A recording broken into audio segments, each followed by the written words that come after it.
So here's a video on my mining server. It's a little bit older hardware now, but it's still pretty decent, fairly powerful.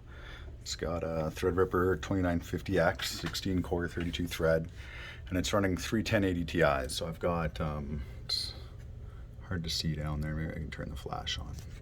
But I have a second 1080 Ti down there, and they're actually an SLI.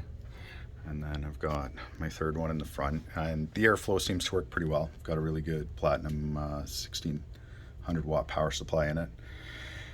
That's my hard drive array, 64 gigs of 3200. Runs pretty well. It's all, you can see I've got 360 mil AIO rad on it with 6 fans.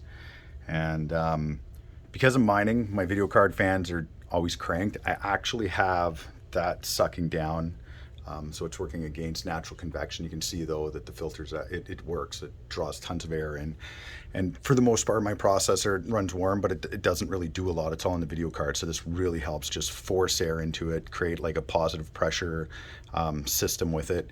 To be honest, this fan here moves quite a bit of air out here, but I also actually have 3 fans in the front, and normally they ran through that cover, but I found it restricted it, so I've actually just got them drawing in. It's a little dusty right now, but it draws in as well. It just helps with positive pressure. It goes across the hard drives and then just feeds those video cards. And again, power supply, it's pretty efficient. When I'm drawing like 900 watts, I don't even think the fan kicks in on the power supply at that point. It's only really when I get up to like 12 or 1400 that the fan's on. But it works pretty well. I'm just gonna fire it up here.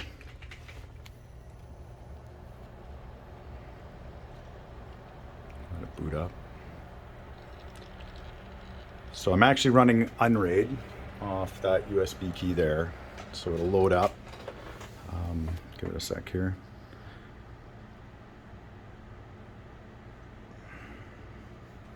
So it's a high-end desktop or workstation board, so it fires up like a server board. It takes a while, and then I've got a lot of stuff plugged into it, so it takes a bit to boot. But this is the GUI for Unraid, the GUI, and it automatically starts, so you can press enter. But now what it'll do is it's going to load up Unraid, and I run. It really is like a hypervisor between Windows. And Unraid runs an array, a network array, a few Docker containers and programs that I run off Linux on it. And then it also boots multiple virtual machines running Windows 10. I've got one that runs Windows 11, a Mac OS one too, just to play around with. We'll let it boot up here. So what happens is it'll boot Unraid. Then at that point, once Unraid loads, it'll start up my array. Make sure everything's good on the array, which, to be honest, the reason my machine was down is we just had a storm tonight and the power fluctuated, so I'm just booting it up. So I'll log in there for the console, but what I have it do is once it loads up the Windows VMs, I actually take the video card from Unraid, so it runs headless, and then it runs one of my Windows VMs. This is my office workstation, basically, that I run on it. And then I've got another unit here on my 65 for gaming. And then I've also got a unit at the end, pretty powerful still, that one, and the kids use it for gaming. Jake uses it sometimes too. But whenever these 3 VMs aren't going, each one of those video cards mines for me. So again, it's a long boot up because it's like a server, right? But just load up here, let them all come up. Oh, keyboard's over here. Okay, once it loads, it's got a great UI. You just can access over the network. It is possible actually to do it like wide area, but I don't have it set up for that. So this is quick rundown. There's my 8 terabyte hard drives and my data arrays. And then I'm also running 1 terabyte NVMe as a cache drive to handle the network activity. Oh yeah, parity check right now because the power outage. And then I've got a VM drive here, and I striped these guys just for an 8 terabyte drive that the VMs can access. That's the flash disk that basically Unraid's running on.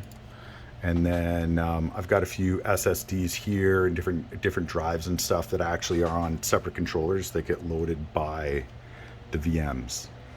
So load up the VMs. You can see my 3 Windows 10 gaming VMs load. And the 2 main ones that I use the most, I've got 16 gigs, and then I give 12 out to the third one. And that leaves me quite a bit more than necessary for Unraid itself and any Docker containers that I run. Like I run an Arc server and like a few other things. Honestly, they don't really draw a lot. Plex server, a few things like that. You can see those are the VMs. Right now, it's the only Docker container that I've got running right now is Arc. I won't get into shares and stuff like that, but it's pretty good setup. You know, drive temperatures, lets you know everything else. And then my these are all my main cores, and those are the hyper-threaded cores. So, you know, kind of what's going on, temps, things like that. Yeah, I'm using about like 76% of my RAM right now. But it's good setup. And then all I do on each VM is I run nice hash.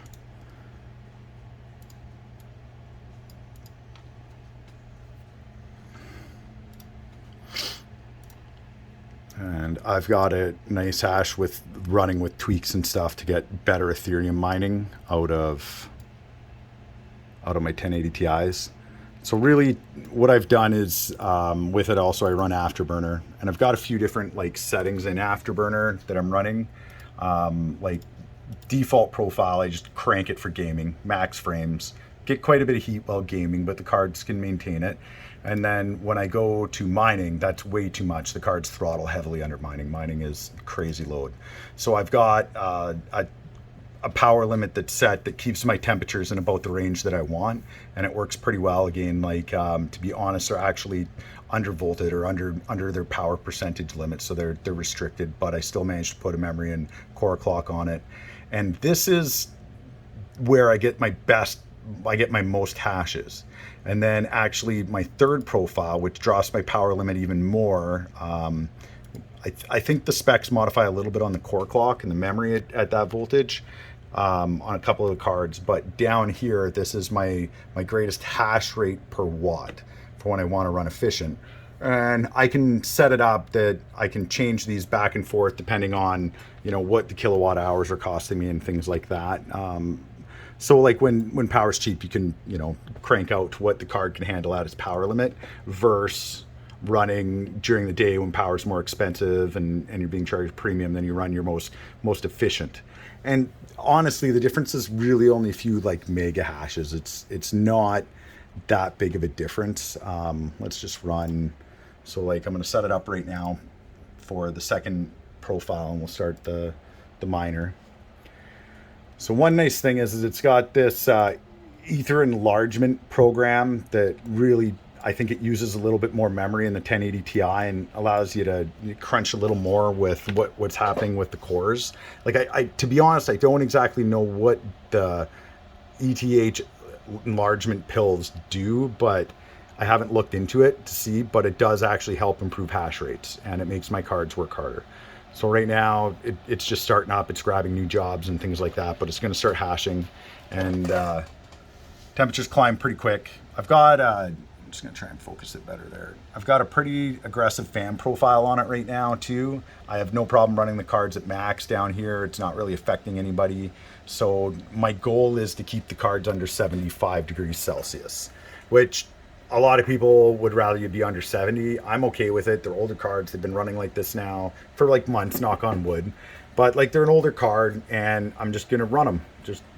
It's not like I just bought a brand new 3080 or something and sunk all my money into it, and we don't know enough about the cards, could damage them. Like these are 1080 Ti's. I paid about $550 for them. So what's really neat about NiceHash, just right away, so this is the algorithm that I'm running. Excavator, and I like it. So I'm getting about 42.3 on this card power draw that it's running, and I'm getting about, you know, 218 kilohashes per joule. So 216, like we're keeping it around there. Things will level out a bit as it's running, but what I can do is I'm just going to change the profile now to number 3. and activate it. Now that'll drop temperatures, that drops how hard my card's working. But we'll just watch the clocks again here. And with the clocks, it'll take a second. So this next reading that comes out won't be a true reading because it was done during this calculation period.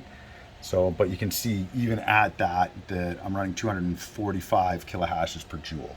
So when you look at it in percentage terms, it is actually a little bit of a difference. Like it adds up. What would it be like? 1/5, like it, yeah, it is. It's almost. I think it's getting around like 20% boost in what you're getting. So again, I've dropped again a couple mega hashes when you look at the numbers, but I am significantly more efficient. Yeah, 245, 242. So there we go. We dropped another hash as things kind of level out, right? So and it depends completely on the card and the silicon in the card. It's amazing at how I'll dial in the same settings on 3 identical cards by the same manufacturer, and they all run at slightly different like frequencies, and they fall in different bins depending on what power limits and stuff are. And sometimes like one notch, just going up one number from 65 to 66 will put you sometimes in a new bin, and the card performs better, and like you don't actually lose much for, you know, kilohashes per watt that you're using, because it's not enough of a difference, but it allows you to actually get a better performance. So I spent a bit of time like working on the cards that way, and I just basically run all 3 of them. Gotta turn the TV on here.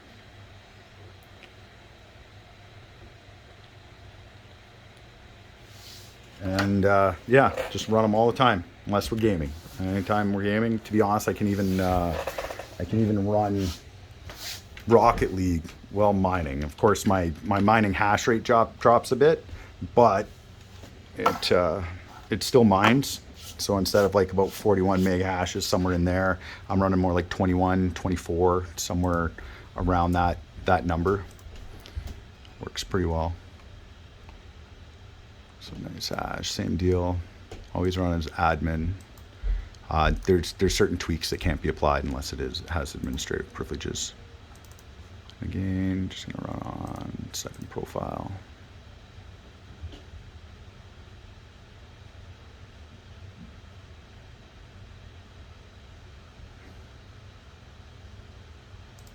Let that one fire up as well.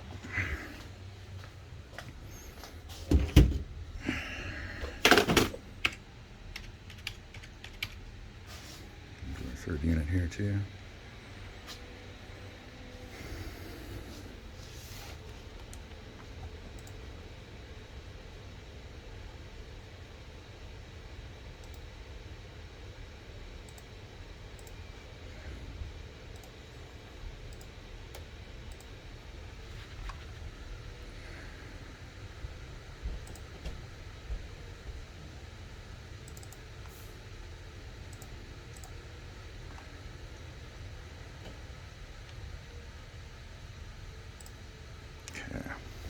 Let it get going here too.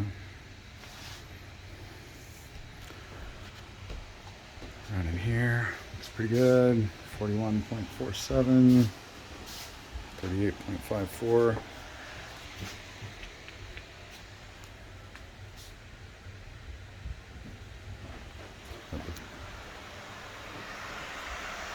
But it produces a lot of heat.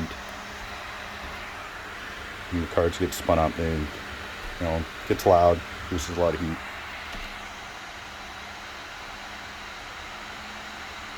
So that's what they do anytime I'm not gaming.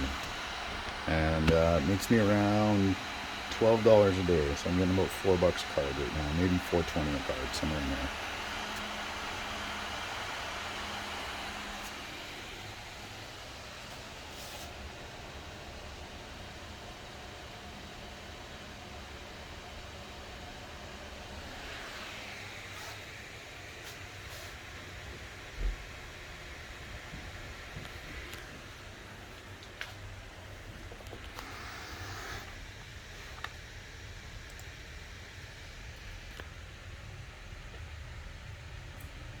Three mega hashes. So this one, clocks are higher, uses less power, runs cooler, and actually gets me about a 1.5 mega hashes more than my other 2 cards. Now I am really tempted to pull them apart and put a good thermal paste on them, just to see if it helps. But my understanding is a lot of times when you're running these Founder Edition blowers, it's actually the capability of the cooler. So you hit a limitation in the cooler. The cooler gets so hot it can't dissipate the heat quick enough. And I guess basically improving thermal paste sometimes helps, but most of the time you're limited by the cooler. So getting into, you know, the triple axis fan and things like that, the 3 fan cards, the 2.5 slots, those coolers dissipate heat better. That's where you can actually see sometimes benefit when changing paste on older cards. To be honest, I'll probably try it anyways, blast them out good, just give them their best chance of cooling, because you know, one extra mega hash can actually make a difference over a month.